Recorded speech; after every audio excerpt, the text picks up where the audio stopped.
I'm back, and it's another episode of Languages Explained, French edition.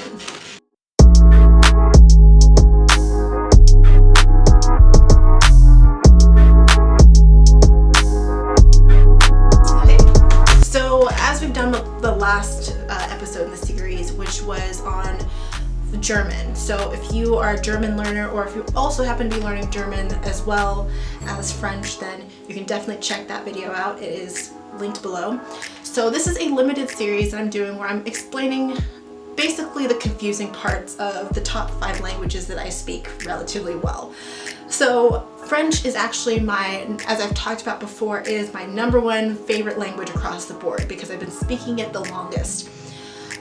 And I know I started with German, and German it's a little bit more complicated, and I was also teaching someone German, so that kind of explained why I started with German first, because German has a lot of confusing components anyway. So with French, I want to get on with that, so allons-y. In terms of, so I want to start with pronunciation because it's something that I really take seriously, and apparently people notice that every single time that I speak to them. They're like, oh, you always have good pronunciation, and I'm like, I don't know, that's just how I learn. So we're gonna get started with that. So typically, just like every Latin-based language, H's are typically silent. You don't say it. La lettre H est silente. So the letter H is silent. Don't say it. If you have to second guess anything, please do not second guess this. It is going to be universal. There's no exceptions. There's no exceptions. So not only that, but we do not pronounce last letters. And last letters of words, it's kind of weird because it's like, it's there, but then you're like, do I say it? Do I not say it? And it's like, especially with plurals, because there's an S on the end, and in English we pronounce the S, and so it's like, okay, well, how do I know in speaking if this is actually plural or not? There are going to be exceptions to this rule here and there, because pronunciation in French can sometimes feel like it's all over the place. There's general rules, and then there's some exceptions that will change that. So the one thing about that is the liaisons. So if there's a word and it ends in a vowel, and then the next word that comes after that begins with the vowel, then the vowel that ends with the first letter is going to get dropped off. So that's why you'll see like the word for l'hôpital, l'hôtel, for like hotel or hospital. Because H is silent, it acts like a vowel because the next letter after that is an O. So instead of saying le hôtel, it would be l'hôtel. L'hôtel. Simple enough. And also, even if the last letter of the first word ends with a consonant, it's gonna be pronounced, because if the next word begins with a vowel, it just flows right into it. Like the word for you are, formally speaking, is vous êtes. The S typically is not pronounced, it's usually vous, but because the next word begins with a vowel, it is vous êtes. Okay? Guttural R. If you saw my last episode on this series, R's are going to come from the back of the throat. So if you are coming from a Spanish-speaking or a Portuguese-speaking type of language, your R's are going to have to come from the front and go to the back. So instead of the R's being R, it's going to be R. So it's a little bit harsher than the German R. So it's really, you want to start practicing that. Sounds like a cat hissing. So practice that. Also, there are different pronunciations of the word, of the sound A, because if you are looking at infinite verbs that end with ER, like parler, which means to speak, then there is the fact that if you're doing future simple, which is the future conjugation, then when you start adding letters after that, then it goes back to the ER sound. So it's like parler, but then if you just wanted to say I will speak, it would be parlerai versus parler. And then the word for and is a, and that's confusing because people are like, what? And then the third person conjugation of être, to be, is a, just an extra letter in the middle. And then also there's ie, like dernier, things like that. So it's always confusing. You just, again, you have to really go by context to really understand which word they're talking about.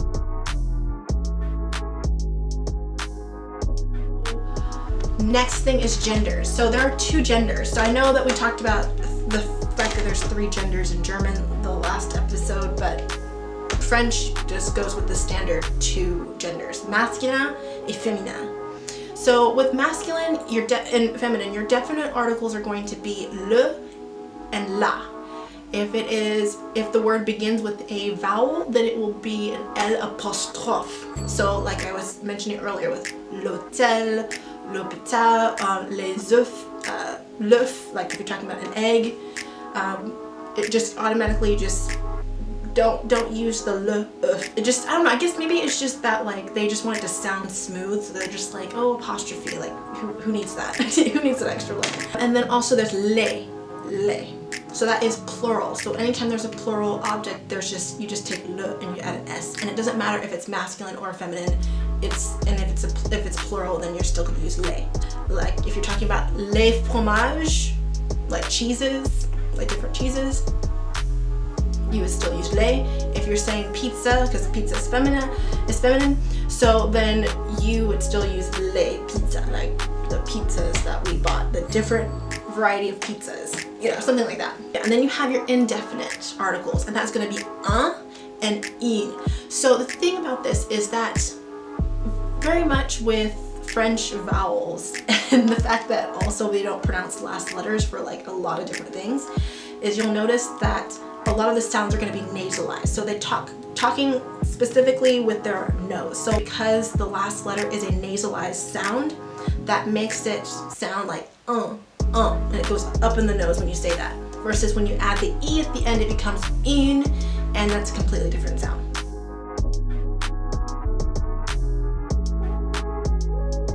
Anytime you are putting like words together, like descriptive words with nouns, is that the nouns or the adjectives have to correspond with the nouns. So if you're talking about like the handsome boy, it would be le beau garçon.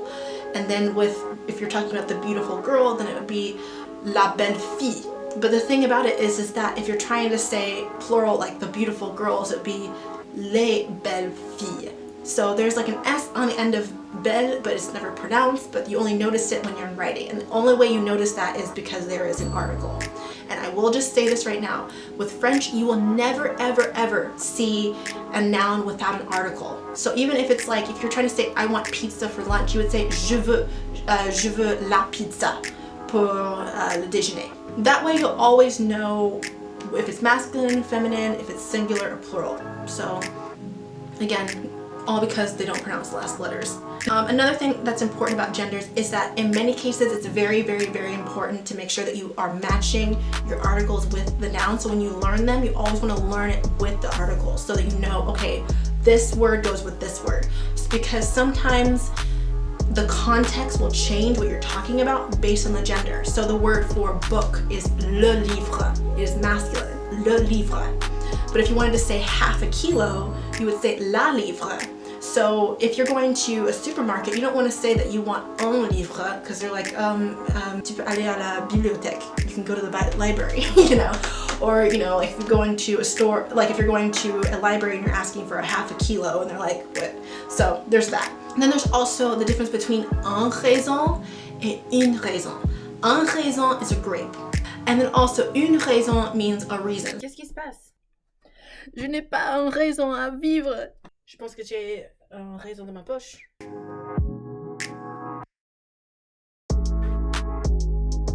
There is avoir and être. So to have and to be. So these are going to be really, really, really important because it's going to give you a lot of indication of it's going to give you the ability to talk about a lot of different things. Avoir, you can use that to talk about possessions, you can use that to talk about age, desires, needs, and also past tense for most verbs. Être, you can use that for the state of being, and also past tense for intransitive verbs. So I would say like intransitive verbs are like things like to go out, to leave, to come in, to to turn, I think to depart, or things like that. So like sortir means to go out, you would use être for that in past tense. Even the word aller, to go, that would be used in the, that would take the être as the auxiliary verb. So in French, I would never say I am 24 years old. I would say j'ai 24 ans. I have 24 years. So you have years, you aren't those years. So desires, so like you would say j'ai envie de aller à la piscine. I have like, or I feel like going to the pool. Then also needs. Anytime you're talking about something that you need, you would always say j'ai besoin de. I have need of something. You would never say I need. There's no real verb for that. And then also, again, past tense. Être is kind of the same thing. And also sometimes when you're talking about the state of being in the sense of who you are or what your body's state is in right now, that can also change. So when you're trying to say I am hot, like it's, let's say it's like 80 degrees outside, because Los Angeles, it can get pretty hot. You would say j'ai chaud, like j'ai chaud, I have hot, like I have heat in my body. Versus if you were to say je suis chaud using être, you would be saying I am hot as in I'm sexy, like it can be very suggestive. So I have hot, j'ai chaud, like, versus je suis chaud, which I'm saying, like, which is more suggestive. So remember, knowing these little things can help you out. Also, if you're trying to say I'm cold, you would say j'ai froid, I have cold. Because je suis froid can sometimes come off as like I'm a cold person. There are expressions like if you were trying to say you finished something, you would say j'ai fini. Someone actually corrected me on this. Like to say I finished my dinner. J'ai terminé mon dîner. Because if you were to say like je suis fini, that would be more of a permanent sense, as in like I'm finished, my reputation is ruined, that kind of thing. Like if you're forced to go out of business because of the pandemic, then you would say je suis fini. My business is finished, it's closed, filed bankruptcy, that kind of thing. So yeah, so when you use those contexts, so when you use those auxiliary verbs, we want to make sure that you get the sense of what you're actually talking about. If you're thirsty, you would also say j'ai soif. If you're hungry, j'ai faim, I have hungry. So with avoir and être, you can basically use those in past tense with passé composé, which means like talking about things that happened in the past once, like events or just something that just happened to you. Like you're telling your friend a story about something that just happened at some point in your life. Qu'est-ce qui se passe à ton bras? Je me suis blessée parce que j'utilise l'ordinateur trop. Imparfait is a form of past tense. It's a completely different form of conjugation, but it's talking about habitual things that happen in the past. You know, just habits that you have, just things that are just like, it happens consistently. Then there's plus que parfait, and that is more of using the imparfait plus the past participle of a particular verb. So it's usually used to indicate something that happened in the past, like before something else happened in the past. So it's like if you're saying like it's like, oh, we had a kid, but we had already got married before we had the kid. Past participles are always going to be the same thing. So if it's like an ER verb like parler, then it would just be, you just take off the R and just use an accent aigu. So it would still be the same pronunciation, just different accent mark. Parler, j'ai parlé, I spoke, or I have spoken. With the verb that ends in IR, like réfléchir, it would be réfléchi. Same thing. Just take off the R. Perdre, for words that end with R-E, perdu. Then there's like verbs like voir, which means to see. So the past participle would be vu, j'ai vu, I saw. And then sometimes you'll have irregular words like mettre, which means to place. So that would be mis. Prendre, which is the past participle would be pris. When you have passé composé or past participles in verbs that take the être form, then you start doing some weird stuff. It's like let's take aller for example. For me, I am a female, so I would say je suis allée, like I went, and then there would be a second E at the end, un deuxième E à la fin. And then also, if I was a guy, then I would just take that extra E off. If you are plural, let's say I am me and a bunch of guys and girls got together and we were just, let's say, hanging out, then it would be an E at the end. But if it's like me and a bunch of other girls, then it would be an extra E and an S. So that's a little confusing, but that only applies to être.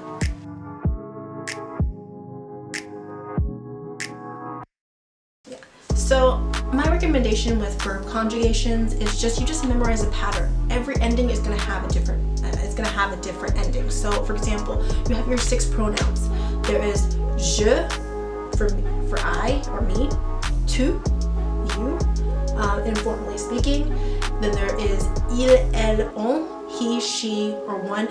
On is like general terms, like when someone says one doesn't do such and such, or one does this, one does that. But people use it in general terms to say we, like on ne fume pas ici.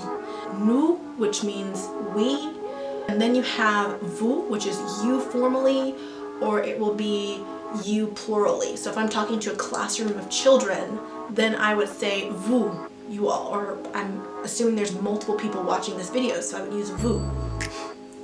And then also you have il and elle. They sound the exact same. Like I said, we don't pronounce the last letters, but there's just an S on the end, and the only way you can tell the difference between il and elle, and in the singular and the plural sense is by the conjugation. So I hope that makes sense. They all generally have the same endings and then the irregularities. So it's just a matter of just memorizing those.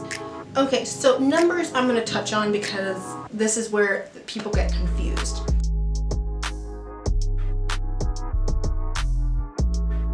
Generally, numbers always have like the same pattern.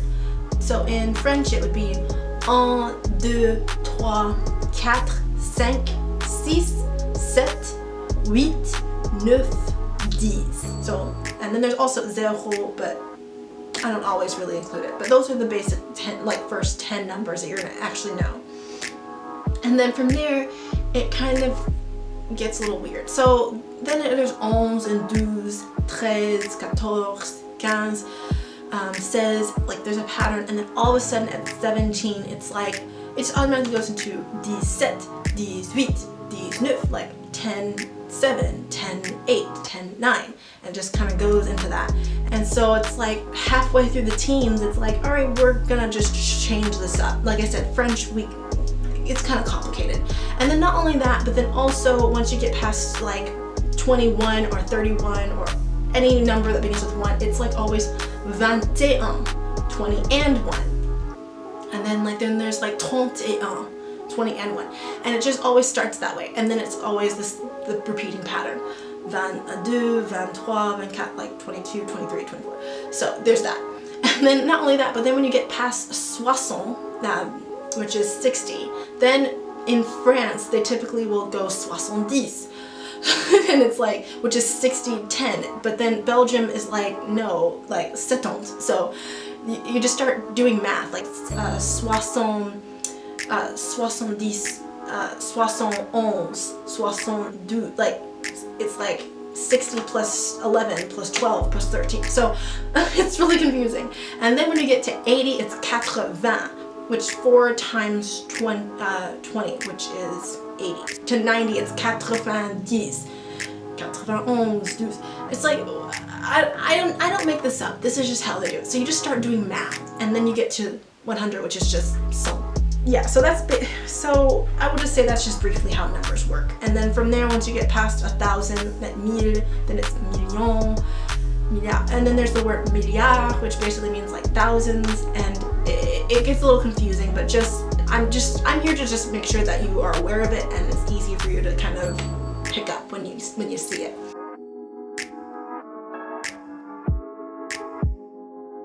So now, the last thing I want to touch on is dialects.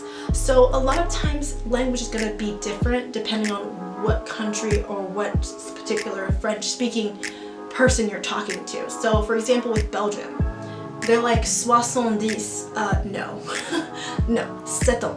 Then there's 80, and then Nantes, which makes perfect sense to me if you ask me, but again, I'm not going to argue with the French because I didn't create the language. I just learned it. And so then sometimes there are going to be African slang you might find in there. If you've ever listened to songs by Aya Nakamura or Maitre Guim or many others that are African descent, sometimes you'll find words like kuma. If you saw our Dissect a Song video on Jolie Nana, we know that was there.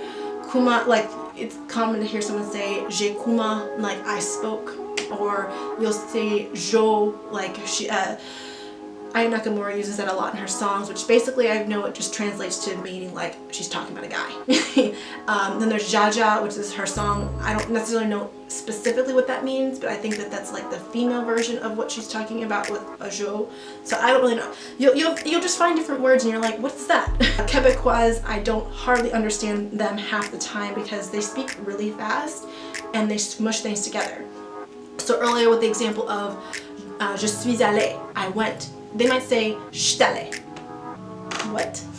Or like when we say allons-y or on y va, like to say like let's go. They might say away. And I thought like originally like they were saying away, like away, like oh yeah. No, they're meaning like away as in like all right, let's go. If you're speaking a language that multiple countries speak, just generally being able to pick one accent, master it, and then from there like learn little bits and pieces. So it's just when you're a beginner and you're just starting out, learn the basics, and then after you've mastered the basics, you can expand and do all kinds of things. I really hope this helps, and à bientôt.